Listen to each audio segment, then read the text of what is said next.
Am I responsible for the fact that immigrants are in concentration camps in America right now? Of course I'm not.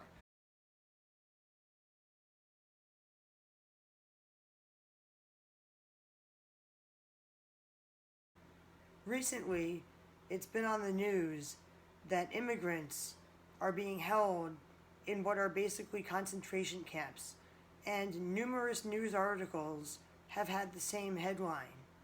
How could we let this happen? So before I answer the question of how could we let this happen, I would like to address the people that are saying that these immigrants are only in these concentration camps because they broke the law. And I would like to address that opinion by reading out of this article. Here's the article from a local Humboldt County newspaper called the North Coast Journal.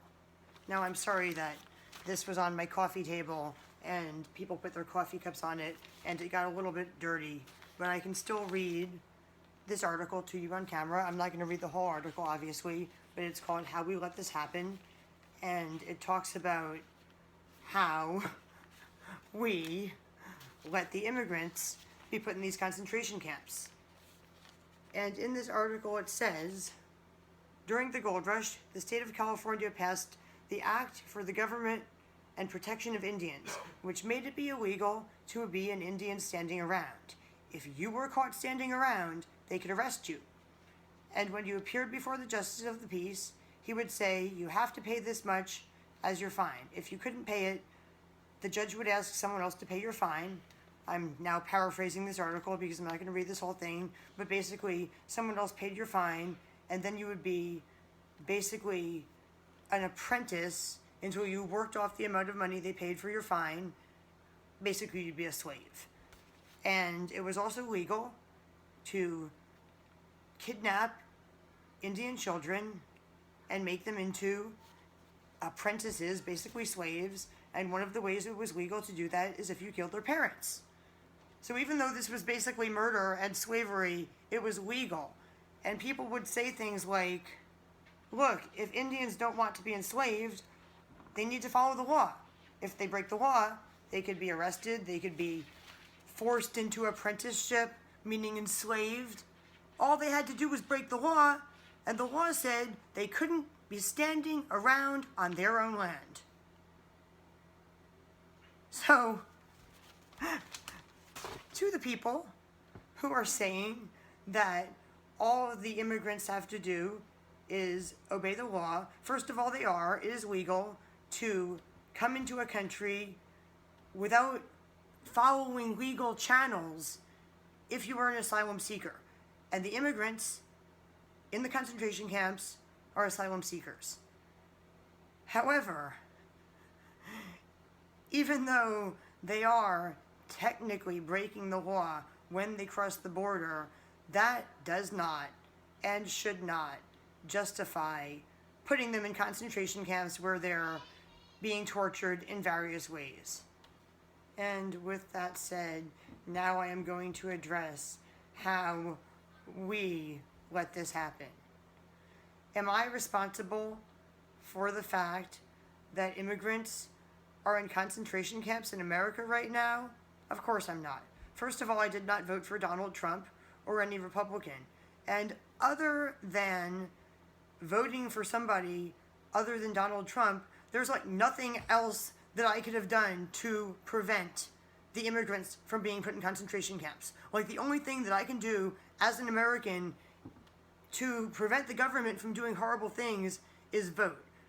Like, I could protest, but that wouldn't really do anything. The government does not look at a crowd of protesters and say, oh wow, those protesters really have a good point. I think that we should change our policies based on what they're saying in their like signs they're holding up and their like chants they're chanting in the street. No, when the government sees a crowd of people protesting, chanting things in the street and holding up signs, they're most likely to arrest them and brutalize them and lock them up in jails basically they're going to be treated exactly the same as the immigrants in the concentration camps are treated. I've been arrested at protests, and the way that protesters are treated when they're arrested is like brutal. I got arrested for smoking a joint of marijuana at a protest to legalize marijuana in New York City like many, many years ago. I think I was actually 17 at the time. And when the police arrested a bunch of protesters at that protest, they didn't use normal handcuffs. They used these plastic handcuffs that get like tighter and tighter as you try to move around. And a lot of people were like freaking out and screaming that their wrists were constricted. Then they put us in a van for hours while people were screaming in pain. Then they put us in a jail that apparently had been closed down for many years, that they only opened up just for people from that protest. It was like dirty, covered in cobwebs. There were toilets in the cells, but they didn't work. And people were screaming that they needed food, they needed medication. Basically, people were hysterical. And that is like a really, really, really, really mild example, actually, of how protesters are like tortured by the authorities when they're arrested. And what about all of the people from like certain racial or cultural groups who are arrested for drugs that were made illegal just so the government could target those cultural groups? How is putting a huge amount of black people or a huge amount of hippies in jail for the drugs they use culturally and torturing them in jail any different than a bunch of immigrants being tortured in concentration camps? Look, when our government decides to round up a group of people, lock them up in some kind of jail and torture them, we like can't do anything about it other than vote. All I can say is, if you're upset about the immigrants in concentration camps, like, don't vote for a Republican in the next election. Although Democrats do similar things, and they have been doing similar things for a very long time. It's just that right now the Democrats aren't doing it to that particular group of people. But even people who voted for Donald Trump may still think that the concentration camps are horrible. Just because they voted for a politician certainly does not mean that they approve of everything that that politician does. So that means that they are also not necessarily responsible. Just because they voted for him, it doesn't mean they're responsible for what he is doing right now. Even if they disagree with it, they still can't do anything to stop him. Just because they voted for him, they can't go say, hey, we voted for you, and now we disagree with what you're doing. Can you please change it? Like, Donald Trump is not going to listen if somebody who previously voted for him now, like, disagrees with what he's doing. He's just not going to. That's not the way our government works. So with all of that said, I've basically proved my point that we, as Americans, did not let this happen, as many headlines are proclaiming.